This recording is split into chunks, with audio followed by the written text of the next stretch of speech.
મારું નામ સપના છે અને મારી ઉંમર 18 વર્ષની છે.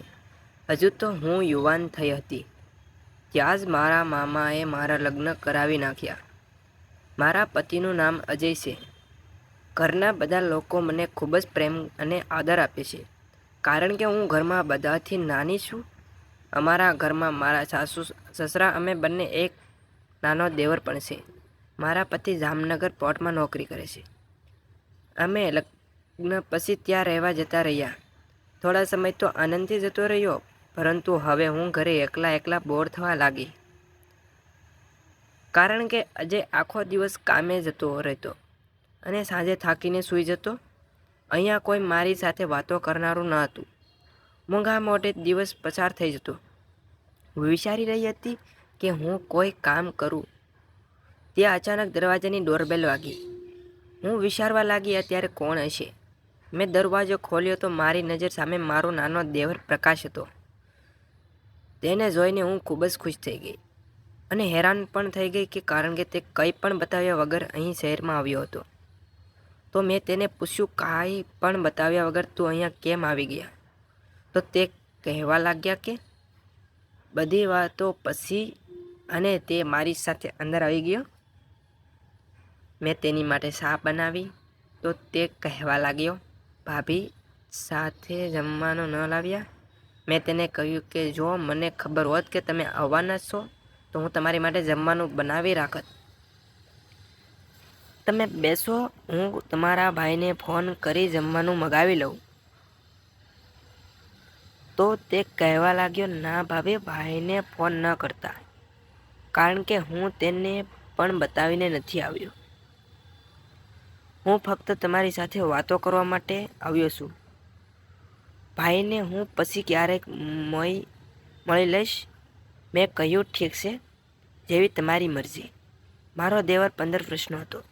તે જોવામાં ખૂબ જ સુંદર અને દરેકને વહાલો લાગતો હતો અને તે તેના ભાઈ કરતાં પણ વધારે તંદુરસ્ત લાગતો હતો. આ વાત હું તમને એટલા માટે કહી રહ્યો છું કે મારા પતિ વ્યવસ્થિત રીતે કામ કરી શકતા ન હતા.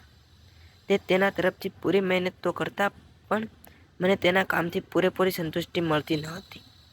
મારો દેવર થાકને લીધે બેડ ઉપર સૂઈ રહ્યો હતો. મેં તેને હલાવીને જગાડ્યો તો તે કહેવા લાગ્યો કે ભાભી, મને ખૂબ જ સારું લાગ્યું જ્યારે તમે મને પોતાના હાથથી જગાડ્યો. મારું મન પણ કરે છે કે આ રીતે કોઈ મને રોજ જગાડે. મને તેની વાત સાંભળીને હસવું આવી ગયું અને મેં કહ્યું કે સમય આવે તમને પણ આ બધું મળી જશે. તો તે કહેવા લાગ્યો કે તમારો શું મતલબ છે? સમય તો મારો આવી ગયો છે. તેને વાત સાંભળીને હું હેરાન થઈ ગઈ. મેં કહ્યું, તમે હજી નાના છો દેવરજી, હું તમને કઈ રીતે સમજાવું? તો તેણે કહ્યું કે ભાભી, તમારી વાત હું સમજું છું. હવે તેને લાયક થઈ ગયો છું. તેની વાત સાંભળીને હું હેરાન થઈ રહી હતી. તે મારી દરેક વાત સમજી રહ્યો હતો અને તે મને કહેવા લાગ્યો કે જો તમે વિશ્વાસ ન હોય તો ચાલો આજે તમને ખુશ કરીને બતાવું. કહેતા કહેતા તેણે મારો હાથ પકડી લીધો. નાની બચ્ચી તો હું પણ ન હતી. હું પણ સમજી ગઈ કે તે શું કહેવા માંગે છે. મેં પણ મારો બીજો હાથ તેના હાથ પર મૂકી દીધો અને કહ્યું કે આ વાતની જાણ કોઈને ન થવી જોઈએ. મારો દેવર કહેવા લાગ્યો કે તમે ચિંતા ન કરો. આટલું કહીને તે વરસાદની જેમ તૂટી પડ્યો. જ્યારે મેં તેને જોયું તો મને વિશ્વાસ આવી રહ્યો ન હતો કે આટલો નાનકડો છોકરો તેની પાસે આવડો મોટો હથેળો હજી ખૂબ જ ખુશ થઈ ગઈ હતી કારણ કે મને મારા કામની વસ્તુ મળી ગઈ હતી અને અમે બંને ખૂબ જ આનંદ કરી રહ્યા હતા. તેની દરેક વાત મને ખૂબ જ ગમી હતી.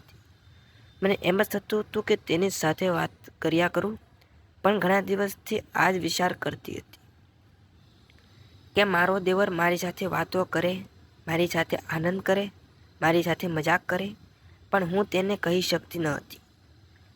પરંતુ આજે તેણે સામેથી જ મને બધું જ કહી દીધું. મને મારી જિંદગી જીવવાનો રસ્તો મળી ગયો. 3 કલાક સુધી અમે બંને વાતો કરતા રહ્યા. તેણે મને એટલી ખુશી આપી કે મને હવે કોઈ વાતનું દુઃખ ન હતું. આ અવસર મારા હાથમાંથી જવા દેવા માંગતી ન હતી. મેં તેને કહ્યું કે પ્લીઝ તમે અઠવાડિયામાં 2-3 વખત આ જ રીતે સમય કાઢીને આવજો. હું એટલી ખુશ થઈ ગઈ કે મેં તેને 2000 રૂપિયા આપ્યા અને કહ્યું કે તારા માટે શોપિંગ કરી લેજે. મિત્રો, વિડીયો પસંદ આવ્યો હોય તો વિડીયોને લાઈક અને ચેનલને સબસ્ક્રાઈબ કરવાનું ભૂલતા નહીં. ને ફરી મળીશું નવા વિડીયોમાં અંદર. ત્યાં સુધી આવજો. ધન્યવાદ વિડીયો પૂરો જોવા બદલ. આ વિડીયોમાં આવતા પાત્રો કાલ્પનિક છે, વાર્તા પણ કાલ્પનિક છે, કોઈ પણ લેણ દેણ નથી. ટાટા, બાય બાય મિત્રો.